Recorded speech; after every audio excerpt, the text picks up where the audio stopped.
This episode is brought to you by LifeLock. Between two-factor authentication, strong passwords, and a VPN, you try to be in control of how your info is protected.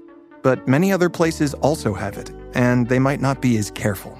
That's why LifeLock monitors hundreds of millions of data points a second for threats. If your identity is stolen, they'll fix it, guaranteed, or your money back. Save up to 40% your first year. Visit lifelock.com/podcast for 40% off. Terms apply. Imagine this.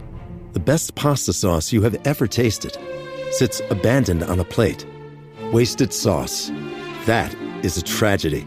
If only you had used Barilla al Bronzo pasta. Its bronze-cut texture holds your sauce and scoops up every last drop. The Italians call that scarpetta. Capture sauce the Italian way. Barilla al Bronzo. Click or tap the banner to find out more. Choice Hotels get you more for your money so you can maximize any road trip. Like these road trippers making waffles and eating fresh fruit in their natural habitat. The breakfast area at a Comfort Inn. I just love seeing a vacation maximized in the wild. Check into more. Book direct at choicehotels.com. Welcome to another Find the Edge production for the Premier League Cricket Club.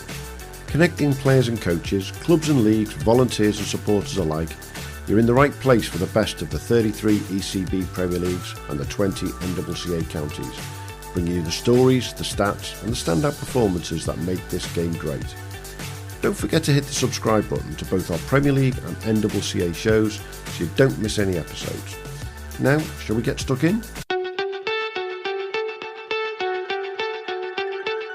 Right, so welcome everybody to the Premier League Cricket Show, and as always brought to you with B3 and my good friend Mr. Hugh Newsome, sponsored by Cric Stats AI. How we doing, mate? All good, yeah, good week. I got a few more runs, and seeing as Matt Taaffe isn't here today, Yeah, I'm also claiming his runs as well, so I've got two more. you're going to be in trouble for that. There's no two ways about it. Hey, joining us this week as our guest from the North Staffs of South Cheshire League is a gentleman who's got a lot of runs. He's got 12,000 odd runs and he's got 270 wickets. And he's in his 15th year, I think, right now at Porthill Park. Mr. John Hancock, how you doing, mate? Hi guys. Yeah, nice to be on. All good. Yeah, is that right? 15 seasons there now? Been a long time, hasn't it? Yeah, it's been a long time. 15 seems to be a couple of years too many, but you probably know more than me. But you've been there a long time now. Your brother was there for a long time as well. It's a bit of a family gig there for you guys, isn't it? Yeah, definitely. Started my career at Whitmore Cricket Club, then moved to Little Stoke, and then I sort of joined my brother every time, basically, when I was a bit younger. And then, made a home at Porthill. And then got rid of him. Yeah. he keeps himself busy, though. And He does. He's very passionate about North Staffs and South Cheshire cricket still, which is great. Yeah. And we'll have a look around the league there. We've got some good stuff to talk about this week, though, Hugh. We're going to talk North Staffs and South Cheshire. We're going to talk about Dorset, which is the smallest Premier League in the country. We're going to go to our friends at Essex. There's always stuff cracking off down there. And we've got the South Wales League. So we're going back to the beginning of the season where I was on day one of the season, in fact, down in South Wales. And in the absence of Mr. Matt Taaffe, it's down to you and me to sort the Cric performances of the week. And we'll do the national ones, which outdo the Cric ones anyway. Yeah, I think hopefully you can pronounce them better than Taaffe as well, but I suspect not. I've already been practicing. There's a lot of Sri Lankan names amongst them this week, and I do love a Sri Lankan name, but yeah, they know how to make them long and hard to read. Just a wee bit. Talking of overseas players, though, you've got a guy who I think's fitted in reasonably well at your place, haven't you, at the moment, John? Is it Johan? Yes, definitely. Still early doors, really. I know we're 8-9 games in, but we're still trying to find a good role for him. But very good leg spinner, can bat as well. But yeah, hoping to get a bit more out of him. But at the moment, signs are good. Hopefully, we can kick on collectively. But yeah, fitted in really nicely. Just picking up on what you said there, John. I get the feeling that you're down in 10th place. It's early doors of the season, though. You don't feel as though things have all clicked for you guys. But I'm going to point out very simply that even Hem Heath are in 6th place, aren't they, at the moment? Yeah. It seems to be a league that everyone's beating everyone at the moment. Yeah, correct. And that falls down to the format, first and foremost. I think recently the format's changed to win, lose half and then win, lose, draw half. So we've played the first chunk of games was win-lose for 6 games. So it's as competitive as I've ever known it, to be honest. So yeah, like you say, everyone's beating everyone. That reflects in the table. We're hoping that a stronger suit over the years has been with the Red Bull. So we're hoping the big chunk in the middle, we can make a bit of a dent in it. But yeah, not too bothered at the moment, but we could do with the result pretty quickly to get confidence back. Absolutely. Well, I'm going to start in the North Staffs and South Cheshire League, and I'm going to talk about one game that happened at the weekend in particular. As games go, it's one that sort of blew me away when I looked at the scoreboard, but at the same time, when you look at the depths of it, it was even stranger. Hemheath versus Alsager. Hemheath came from nowhere to win the league last year, John. I think I was going on about it this time last year. They lost the first 8 out of 9 or something daft like that, but still ended up winning the league. They've not had the best of starts, but then they got beat at the weekend by Alsager, who were bottom of the league. Does that sum up the league at the moment? Yeah, you're absolutely bang on. I mean, Alsager are a bit of an unknown team, to be honest. I don't think they've been around the Premier League for quite some time now. So a bit of an unknown quantity and took a few people by surprise, I think. Started to see, picked up a few wins, got some match winners in the team. And touching on what we've said before, if you're off it on the day, the opposition have got dangerous players in the team that can hurt you on the day. They seem to have a lot more depth now with the bat lower down the order, so it's not as easy to bowl teams out. So the strength in the league is as good as it ever has been. Let's have a look at the story of that game, though, Hugh, because it is a fascinating one. Where Hemheath won the toss, elected to bat, scored 229 for 8 off their 55 overs. Yeah. What's the rule of thumb in this league? Anyone gets over 200, you're in the game. Alsager come out, and in the space of 2.6 overs, there was obviously wide snowball in there somewhere, they are 5 for 5 because a certain Mr. Liam Banks, who I'm sure we'll talk about at some point during this episode, took 4 in 4 balls. 5 for 5, but Q, a friend of the show via Cric, Mr. Yash Kathari, 131 not out of 145 balls, and the result being Alsager beating them, getting them with 46 overs. I mean, looking from the outside in, John, you can't have seen many games where Liam Banks takes 4 in 4 balls, team 5 for 5, and they lose. Well, not just me, I don't think, Ian. I think the majority of people that have seen any kind of standard of cricket, that's quite an unbelievable game, isn't it? Yeah. And particularly with a team like Hemheath, because if they do have a sniff, they tend to get over the line more often than not. So for me to be 5 for 5 and then to win the game is quite remarkable, really, isn't it? Yeah. Yash Kathari there. I mean, we're going to mention him a bit later on, but it's 131 not out. But looking towards the end of the chase, Alsager finished 9 down, and he's just managed to strike beautifully at the end of I think the last 5 overs they were 9 down for, and I think the number 11's faced 8 balls, and that includes getting stuck for 1 whole over. So he's just managed to strike the whole way through. I mean, you get your overseas pro, don't you, John? Yeah. And you want them to win you games from nowhere, and this is exactly what he's done. Oh, correct. Yeah, that's that you want them to get you over the line, don't you? With a few others to help along the way, and he's done his bit. He's definitely done his bit on Saturday, more than most. Well, I was just going to say, just on that, the last over there, he's gone ... 6.41, gets him down the other end for the next over, .4 to win the game. So yeah, just you're pulling your hair out if you're Hemheath, but you've just got to take your hat off. Was it at Hemheath as well? It was at Hemheath as well, which makes it even more surprising, doesn't it? Yeah, correct. But Yash is somebody we spoke about a number of times last year, Hugh, isn't it? He scored 1,100 runs for Benwell Hill up in the northeast last year, and he stayed north, but come from the northeast down to the North Staff and South Cheshire. He's obviously got a bit of a calibre for playing in these type of leagues, hasn't he? That's it. You get a name for winning games like that. You're going to be in high demand every single year. So congrats to him. Definitely. I mean, Liam Banks obviously was 6 for 38 in that game as well, John. I mean, we talk about Liam Banks. This is basically the Liam Banks League. What's he like to play against? Well, yeah, as his stats have backed up, for me and for a lot of people, he is by far and beyond the best player in the league. People talk a lot about his batting. And he's a very good batter. For me, he can still play first-class cricket tomorrow if he wanted to, and I think he's able to. But he's a fantastic batter.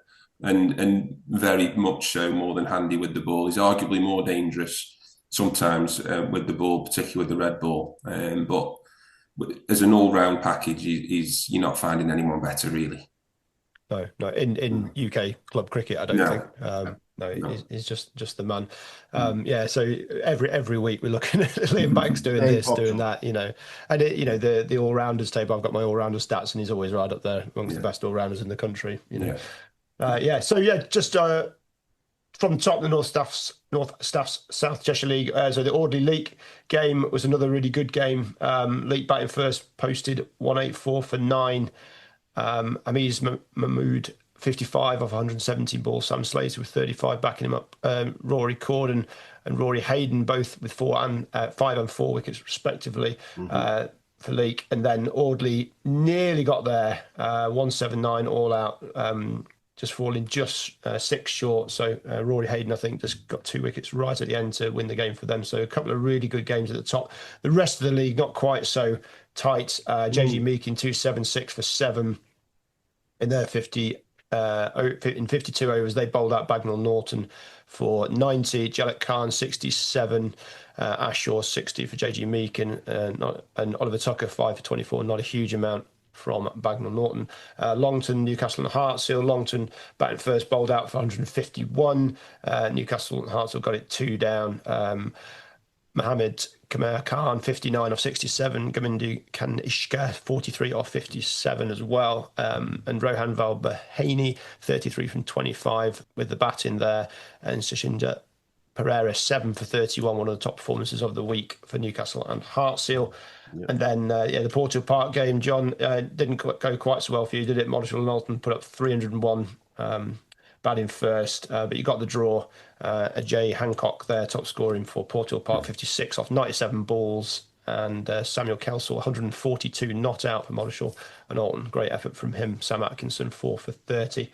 At the bottom, we've got Stone batting first, put up 164, and Checkley got it very comfortably, 3 down. George Harbrook 50 for Stone, but James Abbott 75 not out, and Josh Hewitt 34 with the main batters for Checkley. Richie Cooper 3 for 24, and Deepak Dapula 3 for 56.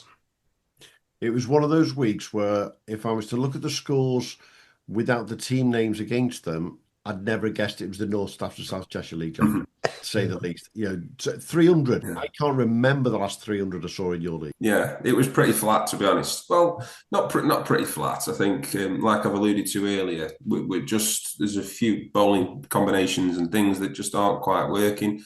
Confidence isn't too high at the moment.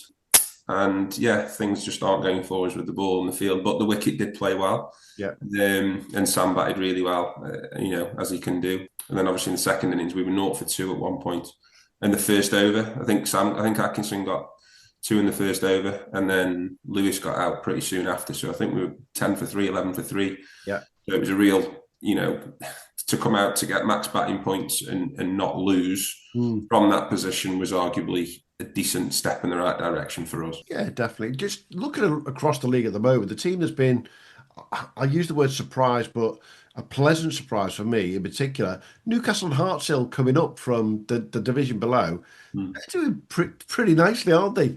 Yeah. I mean, I don't know if you know, but Sachi Pereira, who used to be our overseas, is now their overseas player. And we talked about Liam previously being the best player, best all-rounder, and Newcastle definitely got the best bowler in Sachi. Yeah. Good young team, good fielding team, good bowling team, good batting team, very, all round. Got a good thing going there with a few of the lads that I know. So I wouldn't say a surprise package at all. I think, like I said before, anybody's beating anybody. Got some good individuals, and they seem to be clicking like a few teams as well.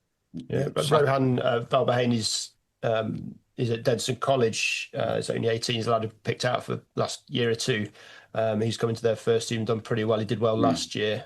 He's moved to Derbyshire, he's playing Derbyshire under 18s and doing really well as well. So he's certainly one to keep an eye on, and he's only going to get better and better. You look at his stats. I think for Derbyshire. He's averaging 63 in just 4 games, so he's doing all right. So that when you've got young lads coming into your side and adding quality like that, that's certainly a big help. And how do you find that across the league at the moment, John, in terms of youngsters coming through? I look at the Staffordshire side as itself. Even in the last 2 to 3 years, you can see the makeup of that side starting to change quite a lot. You're seeing that across the league as well. That some of the, shall we call them, more experienced players are maybe dropping off, and the younger lads are starting to come through. Yeah, well, we're going through it a little bit ourselves at Porthill, where we've had a core base of how we want to play and the particular people that we want to be playing at the club, and then it comes to a point where are we getting to that stage where we do need to have a bit of a transition? But until it actually happens and you have that season, you don't know when that's going to be, do you? We're still not at that point, I don't believe. But we try. I actively look after the juniors at Porthill as well, so it's obviously big on my list and something that I quite enjoy doing, playing with some of the juniors that come through the junior system. Lewis, the captain there, is a Porthill homegrown boy. So is Ben Cotton. Who's obviously a previous first-class player for Derbyshire. He played at Porthill all his life. So without that kind of system and things in place from junior cricket, these people wouldn't have been unearthed. Touching about Rowan, fantastic player, and yeah, can't reel any off the top of my head, but I think clubs are doing absolutely everything that they can to bring it through, and it just means a little bit more to people around the club when they see a good local lad doing well for the local team, doesn't it? Definitely, absolutely. Got to bring up the youngsters at your place. You say mean so much. There's a family of 3. I think there's at least 3 of them. The Kestervans. You've got Jack's playing regularly in the first team with you guys. Yeah. Brother's playing second and a little bit in the first, and then Tilly has only gone and got a Lancashire. Yeah, amazing. Yeah, they've been with the club. What are you asking me now? 4 years, maybe. Okay. They came from a club called Sandbach Cricket Club, and they obviously all came over. 2 cracking cricketers, Jack and Tom. I've not played with Tilly, but she's played second 11 cricket at Porthill, and obviously kicked on to bigger and better things in the Lancashire system, and hopefully again kicks on for national duty. Let's say, so I know she's toured Sri Lanka and India over the winter, so she's doing all the right things. But yeah, very talented family. Definitely. And you've got Jack and Tom. I've seen that they're going out to Australia next winter as well. That can only benefit them getting that extra time and just playing cricket. Yeah, 100%. Obviously, Dan's had a big say in getting that over the line, and both of them spoke to me about my experience in Australia, because I went when I was 18, played in Perth for 5-6 months, not just from a cricket point of view, but from a life in general point of view, and the experiences that you learn that you don't know you're learning at the time. Yeah. What an experience for them both. Yeah. What was your club in Perth? Oh, long story. So I played, initially my club was Gosnells, and I played second, maybe third grade. So no, it would have been third grade. So Steve Parry was the first grade overseas. Azim Rafiq was the second grade overseas. Right. And then it was me. It was the third grade overseas. Because, their rules were obviously just one overseas player, blah, blah, blah. But very good standard cricket. I'll probably liken it to the cricket that I play now in our league, maybe minor counties level potentially. But yeah, and then I moved to Joondalup for a little bit, and then I also moved. Yeah, there was a third club I played for, just for logistical reasons and things that worked out when I was there. So yeah, but getting close to the beach with each club move. Yeah, funnily enough, I was. Yeah, Gosnells is pretty warm and toasty out there, isn't it? It's a pretty warm place. Yeah, and that's it. Yeah. And as a smaller side, and correct me if I'm wrong on this, Stephen Parry is one of Tilly's coaches now as well. Yeah, I believe so. Yeah, full circle these things come, isn't it? Yeah, the amount of players who've come through the system that we now know as going to Australia and New Zealand, it's just phenomenal. And we don't really see anyone go backwards after they've done it, do they? As A, cricketers and B, individuals, John. Yeah, as a general rule, they tend to kick on, as like you say, more importantly, really, as a person. Yeah. And I think that's fair enough for across the board. And if cricket kicks on alongside that, then great. But given the opportunity, it was the best thing that could have happened to me at that time, and I'll always look back on it well. missed home, missed my family, missed everything about being at home. But ultimately, looking back, the journey made me ultimately what kind of person I am now, which is always nice to reflect on.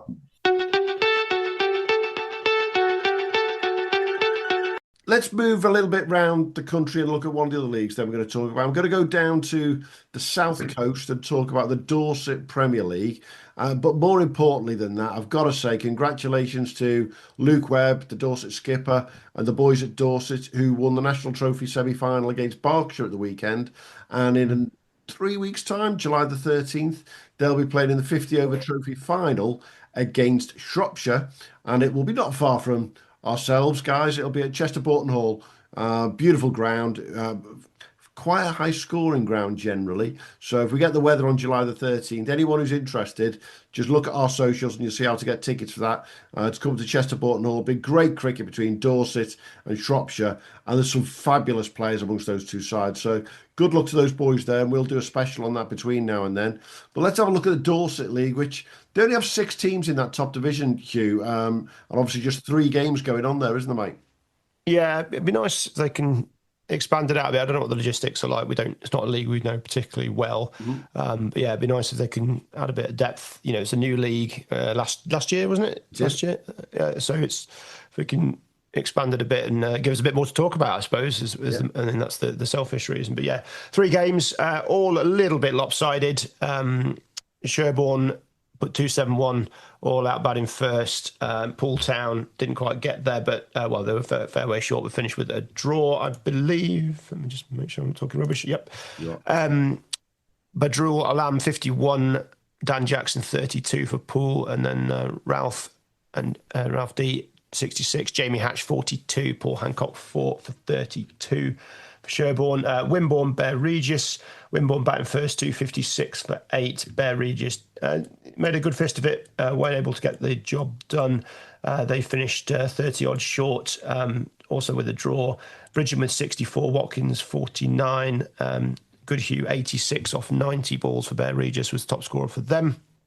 And then Broadston, Dorchester. Broadston bowled out for 149 batting first. Robin Wallace, 55 not out, top score for them. Simon Mitchin, 54 not out for Dorchester, got the job done in 44 overs. So win for Dorchester.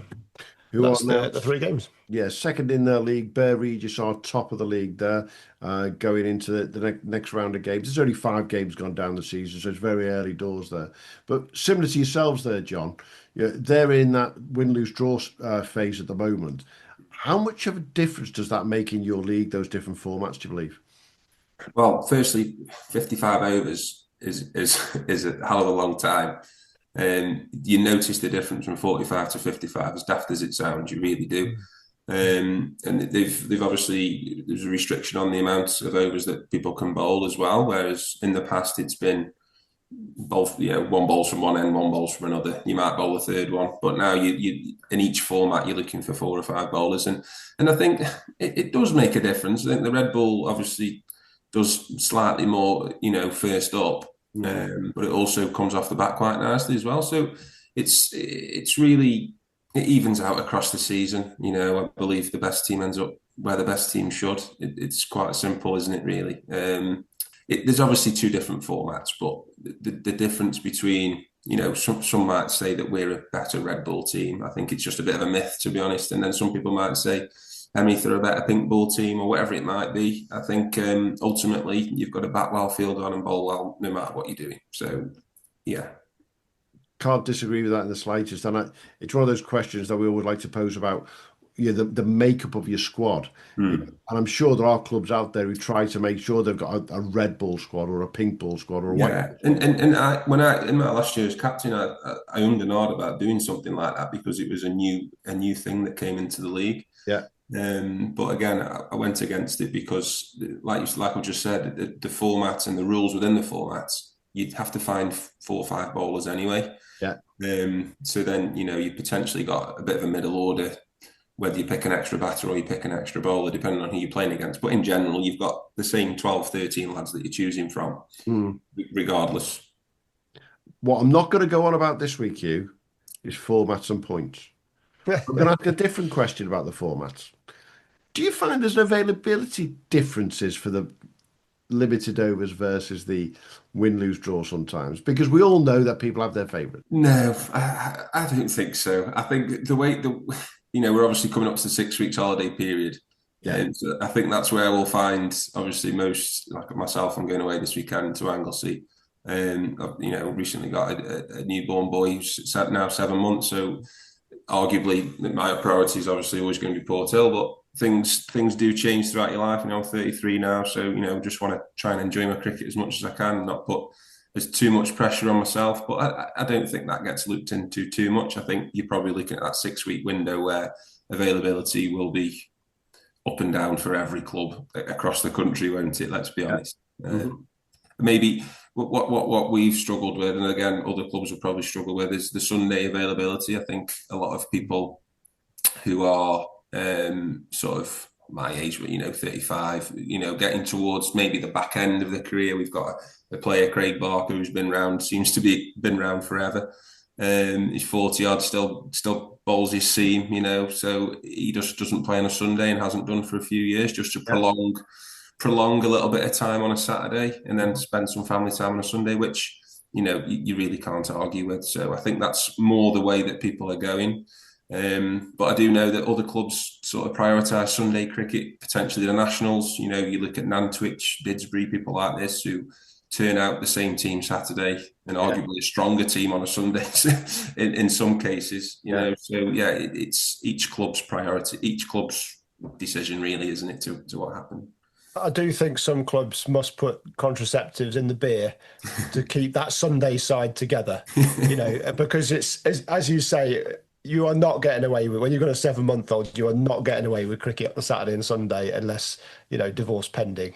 It's not fair, is it? A lot of the time. I know, and that's always been a conversation. I've always been clear with everybody that I spoke to at the club regarding that as well. And that was arguably why I stepped down as captain, because I couldn't give that time, when we started planning for a family 2-3 years ago. So you try and do the right things, don't you? You're not going to make everyone happy. It's about what makes you happy ultimately. Yeah. It is a bit of analysis that I am going to do though in the second half of the season, because I'm pretty darn sure if you look at this, the Midlands, without a doubt, is weaker in Sunday cricket than the North and the Southwest.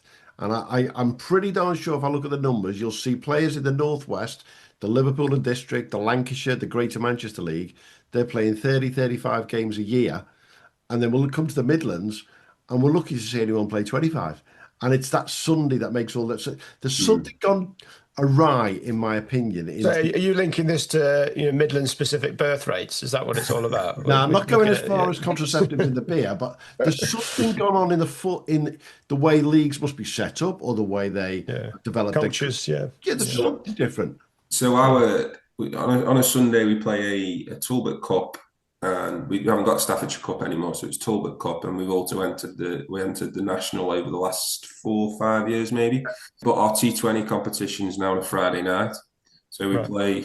It's just a knockout, straight knockout. So we played Meekins the other week, lost, we're out, they go to the next round, sort of thing. Yeah. And then on a Sunday they just have a finals day of the 4 teams that are left with 2 semis and a final, because we, again, that was another Sunday that was taken up. And you played 3. I think there was you played 2 games, so 3 teams went to the ground, and then if you won your first game, you then play in your third game at 6, 5 o'clock, 5:30, and you're not home till 9:30, 10 o'clock, which rubbed a few people up the wrong way. So they are trying to weigh those kind of things up, and I think the Friday night stuff, I've quite enjoyed it. And I think most people have as well. But it's what you're signing up for. You're at a cricket club, aren't you? So absolutely. And I think the other little area where you'll see there's a difference when I do the analysis is where there are national counties playing. It's different to where there are first class counties, because I'm going to move to the Essex League in a second. Those lads are generally playing on a Saturday. And most of those lads are not playing national counties on a Sunday, and therefore they can play their club cricket on a Sunday. They can enter the nationals. They can do those things differently. So I think there is that little bit of sort of what league you're in versus what national county or first class county you're in makes the difference as well. But let's have a look at the Essex League, shall we then, Hugh? Yeah, we've had some fun with the Essex League over the last year or so, and some ridiculous scores going on, some unbelievable matches. And I'm going to start with the big one, that, as far as I'm concerned, when it came to the numbers, when Wanstead and Snaresbrook, who I think are absolutely got to be watched in the national knockout this year. They managed in 53 overs, and I'm waiting to see John's reaction to this one because we're watching him on Zoom. They managed 53 overs to score 411 for 4 declared. Take it away, Mr. Newsome. Yeah, I mean, it's the game that jumped out to me. Is it the biggest score this year? I haven't seen a 400. It might be. Yeah. So we've got a hell of a total there. It's also quick. So they've left Hadley and Thundersley 70 overs to bat to try and win it, save the game, whatever, and they managed it as well. They're 255 for 7. Adam Sinclair there with 28 off 99 balls. Terrific effort from him, just holding the Hadley and Thundersley score together. We've got quite a few people chewing up balls. Tom Robinson 15 from 41 balls. So I think it was fairly clear early on that they weren't going to try and chase it down, but they've done a great job in holding on for the draw. So good effort there. But when you're chasing 400, I mean, at least it was only 53 overs. But geez, that was painful in the field. Tom Simmons, 144 off 128. Then you got Robin Das, 29 off 18. Some useful names there. Ali Zeb, we've heard a lot about the last few years. 63 off just 37 balls. He's only a young lad. Yuvraj Adera, 36 off 15. So there's some serious hitting gone on. Once they got themselves a base, Harris Usman, 89 from 67. You know, it was a bit of a day out, shall we say. It was, and I think, we have been on Coonahan watch for the whole season so far to see whether he actually turns out for Hadley and Thundersley. The answer is, so far, no. But this is definitely the sort of game that they could have done with him, Hugh. Well, world-class spinner, whatever he is, would have been useful. But even then, do you know what? I'm not sure it makes that much of a difference. Not if you had Joffre steaming in, then maybe. But it's but cannon fodder. But you've got a draw. I think you'd be looking at that, walking away if you had Thundersley going, great result. Because obviously you've come at the wrong end of a batting performance. But before we go through the rest of the Essex League, though, let's just ask John the very simple question: you've come off the pitch and you've been tanked around for 411, but you've got 70 overs then to hang on. I mean, Wanstead and Snaresbrook, to be fair, had to field for 70 overs. I mean, that makes your 55 look easy. Well, yeah, I was just thinking about our weekend. We were running around for 300, and I thought that was pretty bad. Put another 110 on top of that, then that is, that's pretty bad. And I was just thinking then actually about the question that you asked earlier about the Red Bull and stuff, about a declaration. That's a skill. That's a skill in itself, isn't it? But you would think that 70 overs would be enough to take 10 wickets, but clearly not. Well, before we go through the rest of the Essex League, I do have to give the biggest surprise of the lot to say that, would you believe that the Wanstead and Hadley game, with 666 runs between them, wasn't the biggest in the country at the weekend? Because in the Sussex League, Cuckfield scored 343 for 7 and were chased down by Three Bridges with 344 for 3. But we'll come to that a little bit later because it might have a rather high score in there, Hugh, as well. Yeah. Most definitely. Hey, what else you got in the Essex League, mate? Start at the top, the Fives and Heronians, batting first 278 all out in 61 overs, and they bowled out Hutton for 170. Feroz Kushi, 141 for them. Kumal Nanayakaera, I think was Cric's stablemate, 5 for 45. Tom Murray for Hutton, 65 or 51, and Viraj Gandhi, 5 for 65 for Hutton. Billericay, interesting game here. They posted 235 all out in 58 overs.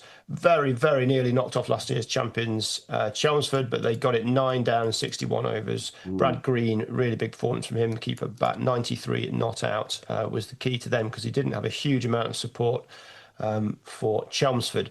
Jack Parrish 6 for 55 as well in the bowling front. Hornchurch not started the season particularly well. They posted 232 chasing Colchester and East Essex 307 for 7. They finished 8 down, so finished with a draw. Billy Gordon got 47. Paul Murray Jr. 45. Adil Malik 3 for 77, and Joseph Austin for Colchester and East Sussex 68, and Joe McGregor 64, Charlie Fernandez 4 for 62.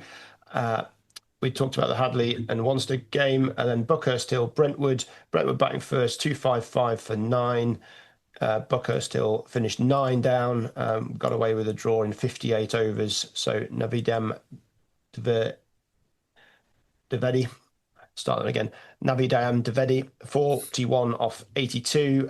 John T. Burrow, 3 for 36. And Jake Duran for Brentwood, 71 off 137 balls. And Ian Belchamber, 4 for 57, with the top performers for Brentwood. And that's leaving in the Essex League right now. It is the... What is going on with my computer? I've done the same again. In the Essex League, at the top is Colchester and East Essex. Wanstead, they are in second place. Brentwood, the national champions who are now out of the national knockout, are in third. And last year's winners, you say, Hugh, Chelmsford are back in fourth place. There is a bit of a shock seeing Hornchurch down there in seventh, but there's a long way to go in this season, and we know that they're not going to end up down there in the slightest. But I think I'm going to put my neck on the line here. I mean, Wanstead and Snaresbrook are my shout, as you know, Hugh, for a real good run in the national knockouts. They will play the Essex rivals, Brentwood's defeaters, who beat Peterborough Town, beat Brentwood a couple of weeks ago. And in the last 16, you've got Wanstead and Snaresbrook at home to Peterborough. And that's a drive in the first place to go down from Peterborough to Essex and Wanstead and Snaresbrook for those boys. They've been scoring runs for fun. And, John, runs on the board, that's what's going to count in the national knockout, isn't it? Yeah, correct. Like each, and we've talked about it, having played against team players that you sort of know about, week in, week out, year on year, when you come up against in the national competition, play on different wickets, different styles of cricket, but ultimately every single team that you're up against comes out all guns blazing. Yeah, it is runs on the board. It's be as aggressive as we can. How many boundaries can we hit? We'll get more than you. It's that type of method. Whereas in our league, potentially sometimes it's been very, very much bowler friendly. I think when we come up against certainly teams in Birmingham League or the Cheshire League, the batters that we come up against are really, really good, and particularly the wickets that we play on. KG, your league, I would say, KG, if you look at the sort of score. Does that hold you back then when you do travel to these sort of big scoring? You're not able to translate into, the different style? Yeah, potentially. I mean, we like to see Porthill as a difficult place to come. So, anybody that comes to Porthill has to play pretty well. And we went through a period where we didn't lose there very often at all. But then going to play away is a different story. There was a lot of talk about the Nantwich game that we played a couple of years ago. And it was sort of Staffordshire against Cheshire, the best two teams coming together. And it actually got rain effect. We got 300 and something at our place, and it was rain affected. And then I think the second game, they managed to beat us at Porthill, but two very closely contested teams. It would have been nice to play at their place, but I think the talk was Nantwich play at home, they beat you. Porthill play at home, they beat you. Yeah. And I think that's just the way it goes, because it's completely different style of cricket, and it probably hasn't held us back because we didn't actually play too many away games. Where did we play this year? At Barnt Green, we played at this year. Yeah. And again, close game, could have gone either way. I think it went down to the last couple of overs. Mm-hmm. But yeah, some top batters there. I think Chapman Lilly, something. Yeah. I think his name was Ben Chapman Lilly. Yeah, he was. I think he scored 100 not out. So put your hand up, well played. Not 220, 230 off. So yeah, different style of cricket, but yeah, there's some cracking players around. I think you're right in terms of going out and getting those runs in particular. If I look at the last 16 for the Nationals on the 6th of July, of the 16 sides that are left in it, I'm not going to name names here because I'll get in trouble with someone, it's certain. I'd put 11 or 12 of them down as batting strong, bowling just slightly secondary. And Wanstead, I'll put them right out there. They are just scoring runs left, right and centre. Penzance, who've got themselves through, they are a very good bowling side, but boy, have they got some bloody strength in the batting side. And there's another 10 or 11 of them there as well. And if you've got those runs on the board in that 40 over format, it's a different game altogether, isn't it? Well, there's just no fear. We've seen with the Test match today, haven't we? The way that the cricket's going now, there's absolutely no fear with people coming out, and that's been a noticeable thing from probably in the local leagues particularly, that's fed through. no fear. We touched on some younger names earlier. They just come out and play the shots now. There's no fear of getting out.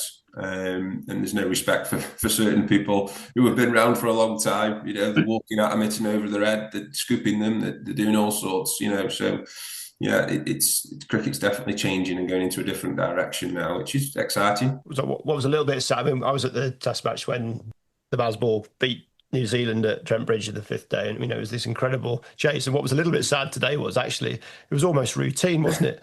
Everyone just went, yeah, they're probably just going to knock it off. Headingley was half full, and it was a calm, professional. It seemed like almost a walk in the park, and it's almost a bit sad that they've got so good at knocking it off, and that is translating through to the kids, like you say, and the young players. That sort of approach of playing without pressure, I think it's reflected throughout the whole country.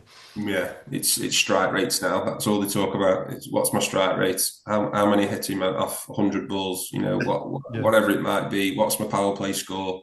How many boundaries have I hit? They're not bothered. They're not bothered about if they get out. And that's been, like I say, a change over the years in league cricket, definitely, where it was the traditional 55 over game, where it was, you were lucky to get a result. It was draw, draw, draw, draw. Now you're lucky to get a draw. It's almost flipped on its head because there's no fear of getting out, less fear of losing now. It's okay. Move on to the next week. Yeah, I think I did the analysis earlier in the season after about 5 weeks of rounds of games. Of the leagues that were win, lose, draw, 80% of the games got a win for someone. There was literally 1 in 5 were a draw, and in some leagues it was down to sort of 1 in 10 or 11. Which says it all. So, hey, let's talk about those brave players out there, Hugh, and let's be very brave, because without Mr. Taaffe, who's busy enjoying his holiday this week, and it's well-deserved holiday, it's down to you to bring on board top Cric batters of the week, mate. Yeah, well, I think the one at the top for Cric is a fairly familiar name, Avishka Thrundu, Bracebridge. He's 204 from 140 balls. He's doing all right, isn't he? Harindu at Jayasekara is second, 181 from 128 balls for Froster. And then Attenborough's at West End at Parakamera. Probably pronounced that wrong, but 3 Sri Lankans at the top. 145 from 133 for Attenborough. And then Yash Kathari, who we'll mention again, 131, a crucial 131 for Alsager, is fourth. And Dilshan Kanchana, Old Northamptonians, 127, not out of just 102 balls, are the top batters. So Yash's turn was the 13th highest score of the weekend. But shall we go to the very top and look at what was cracking off around the rest of the country in the Premier League, Hugh? Because there was a biggie at the top, and I'm so pleased for this guy, so pleased for him. Mr. George Thomas with a very big score, wasn't it? Absolutely, yeah. George Thomas, 3 Bridges, 190 not out against Cuckfield in the Sussex League. Hell of a performance, just 151 balls. Talk about strike rate, that's not too bad, is it? Second in National, Henry Rogers at Cuckfield, so for Cuckfield, against 3 Bridges, he got 169 off 167 ball, which was a dreadful strike rate in comparison, a mere 101. So congrats to those two. The same game, both top of the table. I suspect the wicket must have been relatively decent. And then Ankil Venugopal at Minster, Sheppey against St Lawrence and High Court, 149 off 140 balls there. Billy Dodds, High Wycombe, 148 not out off 138 against Henley in the Home Counties League. And then there's that Parakamera Thenakun, 145 off 133 balls for Attenborough against Papawick and Limby. Those are the top 5, but there's a few more names lurking lower down. There's lots and lots of hundreds this week. Yeah, I think of all the hundreds that sort of stood out for me, a couple of that I picked up. Nick's good to see Nick Keith's back in the runs at Cockney. It's a name that we've been following for quite a while. Amir Yamin, Cavaliers in Carrington, 124 off 89 balls, but they didn't win. That was in a losing game for them. And the other one that it's gone on our socials today. We've got Robert Semi scoring 114 for Didsbury, and Tim Hughes scoring 129 for Didsbury. And the two of them had an incredible partnership facing Glenn and Joe Chappell, father and son, and Rob Lord, professional at Nottinghamshire currently. Didn't matter. Didsbury scored over 300 and spanked them. So they were really on fire there at Didsbury. And you mentioned them yourself, John, as a really strong side who put big scoring teams out all the time as well. What about bowlers, Hugh? What have Cric got from the bowlers this week? Well, I just hold before I jump to the bowlers, the one I'll put out: Sam Atherton 104 not out, death taxes, and a Sam Atherton red ball 100. It just keeps going, doesn't it? So it's And can I just say, I've got to point it out now that you've said it. Yeah. I coined the phrase Tom Sefton, death taxes, fifers. Yeah. I now know why he hasn't had any for a few weeks. He was injured. So we expect to see Sefo come back with them, don't we? Definitely. Yeah. Cric bowlers, mate. What they got? Cric bowlers of the week. Alex Falau, Malden Wanderers 7 for 68. Great performance from him. Umega Chaturanga at Austerlands 6 for 20. Derville Green Horsepath 6 for 45. And Pawantha Weerasinga Staley 5 for just 7. And then Rohan Sanjaya at Coldy 5 for 11. But there's loads more fifers. And I've got 10 here, but I'm sure Matt, if he was here, would be able to tell me how many. But yeah, plenty of wickets taken by the Cric stable.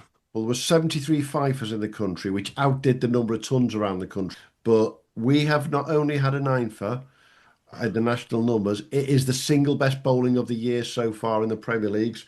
Take it away, Mr. Newsome. Well, Seb Boats Wallacey, 9 for 41 against Rainhill.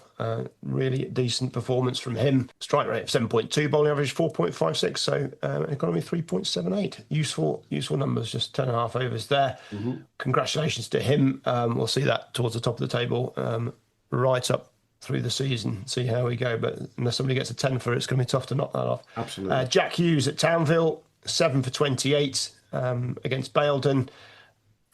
Sachinja Pereira, Newcastle and Hearts, so we've discussed that. There's a 7 for 31 against Longton. And Sam Hockin, Warrington in Cornwall, 7 for 32 against St Austell. And then Deepak Karti for Smethwick, 7 for 42 against Halzone. He gets a few more overs. That's 17 overs he's got his 7 for. So all the other lads roughly got him in 10-ish overs there. But yeah, great effort from those top 5. There's a few more names. Jack Boyle, Wimbledon, not always getting wickets, is he, Jack Boyle? No, it's a surprise one there, 6 for 22 for him. 6 for 29 for him. But yeah. And then Henry Blofeld, always worth a mention, still going strong after his TMS days, 6 for 34, Shepherd's Bush against North Middlesex. That is not the Henry Blofeld, it is a Henry Blofeld. Hell of a player. Quite clearly. And I've got to point out, the one that stood out for me, you've already mentioned him, Sam Hockin, 7 for 32 for Warrington against St Austell. Now, the boys at Warrington sent me a very sarcastic message a few weeks ago because they were bowled out and they were the fastest game to finish in the entire weekend across the whole of the Premier Leagues, and they got caned. They were very quick to point out to me on Saturday that they were on the right end of that this time round. Yeah, they bowled St Austell out for 67. They won by 7 wickets. And as a consequence, Warrington and St Austell was the fastest finish of the entire weekend. The entire game, John, you'd have liked this one, 35.4 overs. They were done, dusted in the bar. And there was, I've put a video out today. All of the wickets are out there. Sorry, guys at St Austell, couldn't resist it. The wickets are all there on video. Enjoy. All I can say. That's it. That is definitely one to keep the wife happy, isn't it? When you finish that early, and everybody's the winner there, aren't they? If we're all finished early, except the team definitely. As you say, John, we've mentioned it already, though. Also down there, Mr. Liam Banks with his 6 for at the weekend, and you can just see that the cream does start to come to the top, doesn't it? Generally around the leagues now, that we've all had that 6-7 weeks of bedding in. Now those top players are just starting to milk it. Yeah, and I hope some of ours, including myself, that starts to happen. Some individual performances can sort of outshine or paper over some cracks that of maybe some lack of performances of others. Mm-hmm. But that's why they're good players at the end of the day. So Liam's as consistent as anybody around the country with bat or ball. And we've got some individuals that can do that. So hopefully, like I say, they can pull us through with some results pretty soon.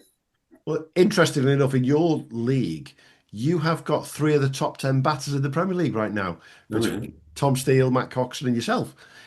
So you're in the runs between us It's just delivering, as you say, both sides of the fence, isn't it? Yeah, and to be fair, that hasn't always been the case. Like we've talked about it being a sort of bowling friendly league, let's say, for one reason or another. But yeah, if we just seem to do one thing not as well as another one week, and then it's the next week it's the bowling, the week after it's the batting. It's just there's enough experience in the team to pull us through, enough ability to get us past this. Hopefully, just a rough patch. Yeah. How difficult is that to solve mid-season? Because these games come thick and fast, and training can be difficult, especially if there's a bit of weather about. Yeah, I suppose it's just plans throughout the week, isn't it? And talking to bowlers, particularly at home, which ends to bowl. Could there be a bit of a change of that? How do we get the best out of Johan? Which end for him to bowl, like I've just said, and what stage in the game he needs to bowl at, and all these things just hopefully get answered. These questions get answered, sooner rather than later. But at the moment, it is tricky. It is tricky, but we'll pull through. And not to pour oil on the fire for you, but your ex-pro is not only the leading wicket taker in the North Staffs and South Cheshire League right now, he's joint leading wicket taker across the 33 Premier Leagues in the country. that must be bloody annoying, to say the least. I won't swear, but it's it is difficult, but unfortunately these things happen, don't they? I can't speak any highly of Sachi. What a fantastic bloke, like we talked about, experiences of life, and first and foremost it's about the person that you are, and he is an outstanding person, and secondly, an unbelievable bowler. Unbelievable at any stage of the game. He'll take your wickets, right hand, left hand, any end, no problem whatsoever. So bit of a sore one, that, but from a personal point of view, it's nice to see him doing well. Okay, I'm going to ask you for a quick answer, very quick answer. You get to choose one player to come to Porthill and play for you for the rest of the season. Is it Sachi or Liam Banks? Liam. Experience in the league. Yeah, I think so, and can do it both ways. Sachi Pereira, 9 matches, 34 wickets, bowling average of 8, economy 3.3. Absolutely fantastic. He's essentially top in the country. He's joint top with Adnan Gauss, but he's got a better average. So he's doing all right across the. May he hit a barren patch. Just when he's not playing. He's joint top with Sam Berry and Adnan Gauss, who've both played a game more than him. Yeah. So that's and I'm just quickly looking down those numbers here, and you're right.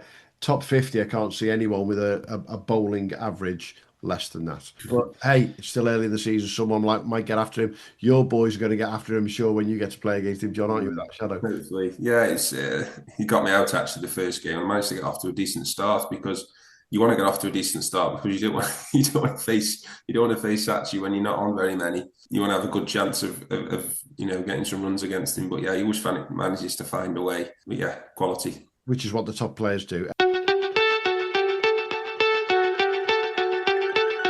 Hey, let's look at that last league that we're going to look at this week. You have a quick scout round what's going down on in South Wales. Last year's champions, St Fagans, they're leading the pack again. Played 8 games, won 6, lost 1, abandoned 1. That's all. I'm not saying they're running away with it, because they're far from, but they just look comfortable generally. But how did they go at the weekend, Hugh? Yeah, I mean, pretty well, to be honest. 258 for 4, chasing 253.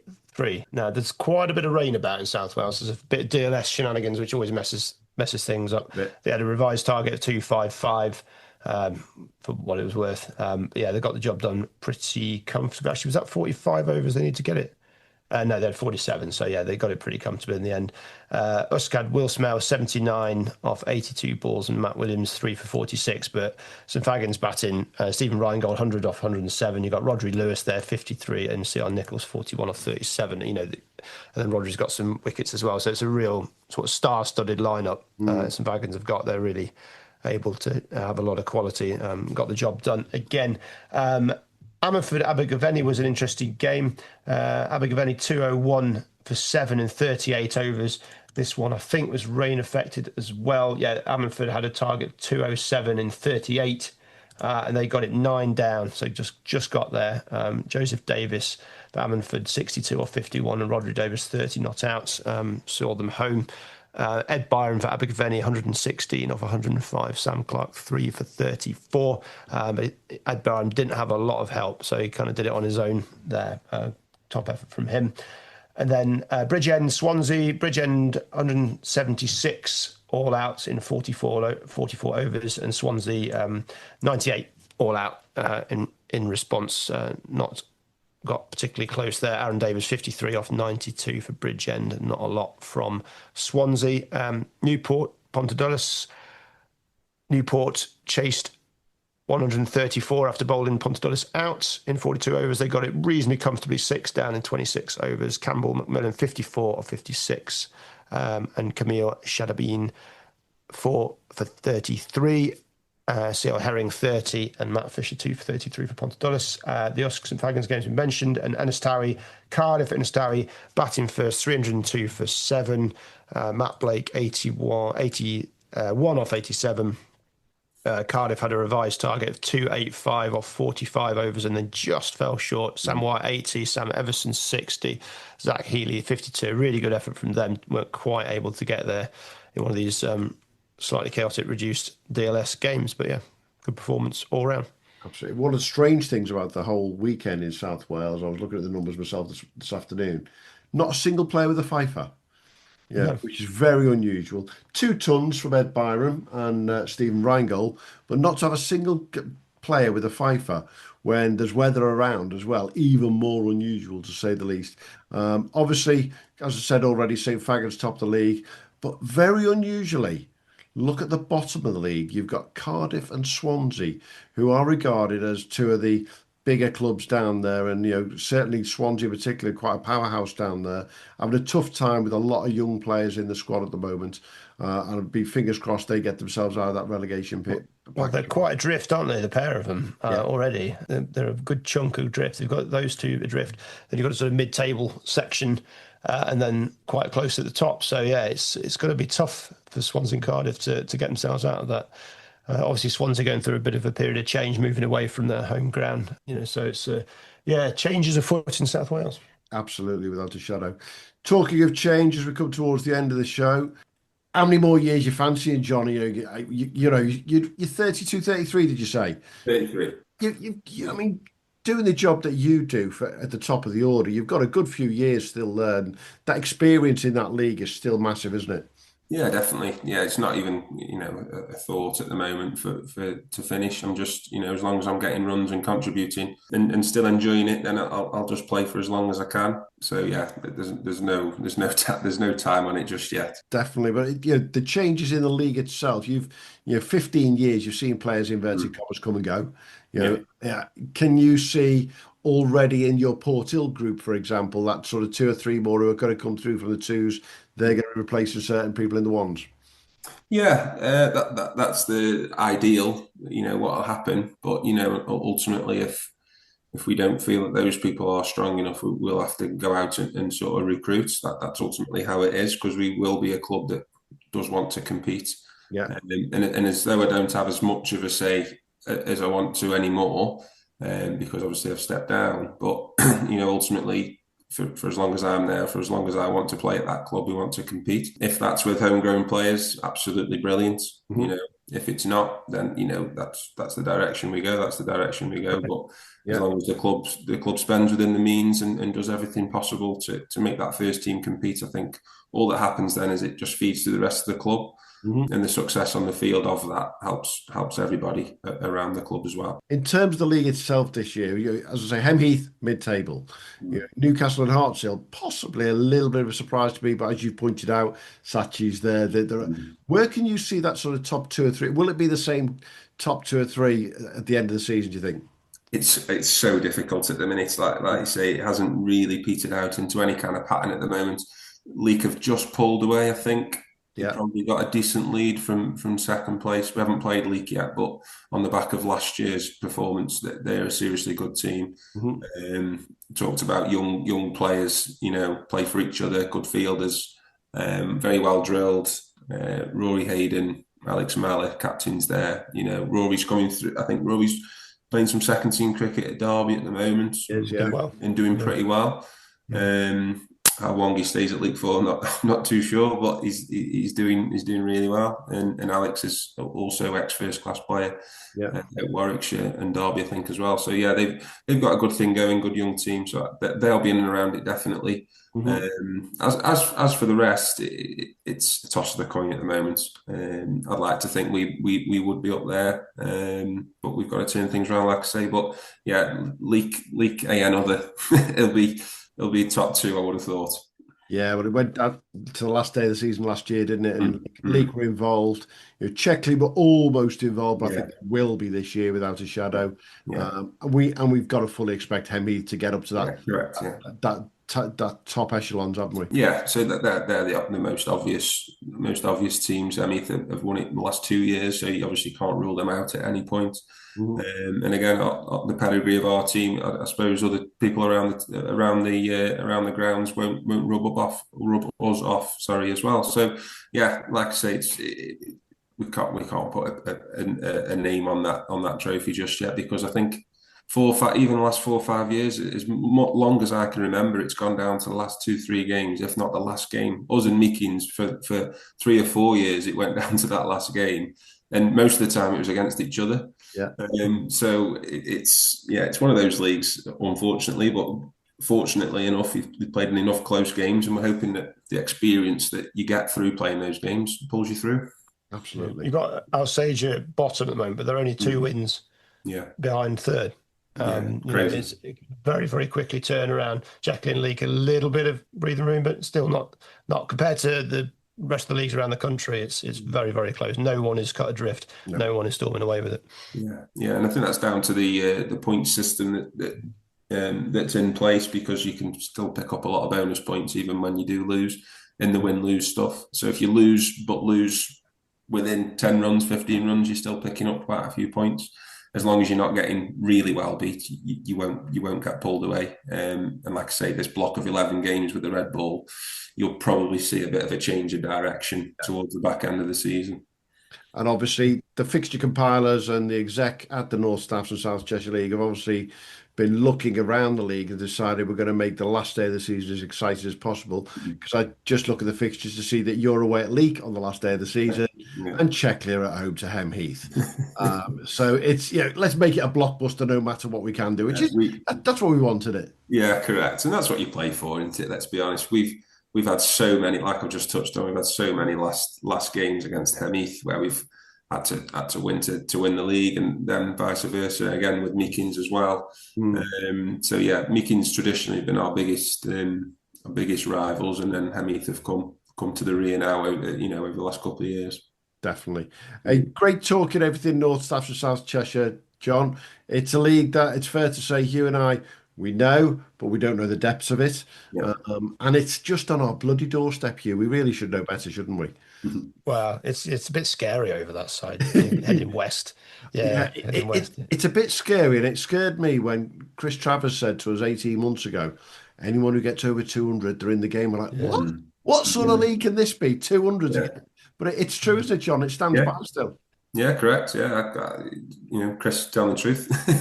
He's telling the truth. That's how it is. Absolutely. Hey, thanks for your time today, mate. No problem at all. Awesome job. Thank you. At Alsager at the weekend. Okay. Cheers, guys. Thank you. All the best. Cheers. Thanks for joining us at the Premier League Cricket Club. We'll be back soon with more from the world of Premier League and NCCA cricket. But in the meantime, don't forget to subscribe, leave us a review and follow us wherever you get your socials. Or maybe check out our website, premierleaguecricket.co.uk, to stay updated. Until next time, have a good one.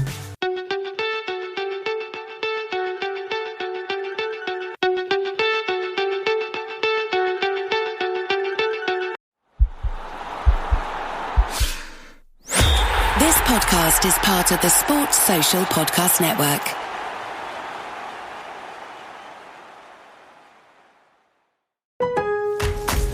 Lowe's knows how to set off your July 4th with savings. Right now, buy one, get one free on select one-coat coverage interior paint via Visa gift card rebate. Plus, get 2 select 2 or 2.5 quart red, white, and blue annuals for just $10. Hurry, these July 4th deals won't last long. Lowe's, we help, you save. Valid through 7/9. Selection varies by location. While supplies last, excludes Alaska and Hawaii. More terms and restrictions apply. See Lowe's.com/rebates for more details.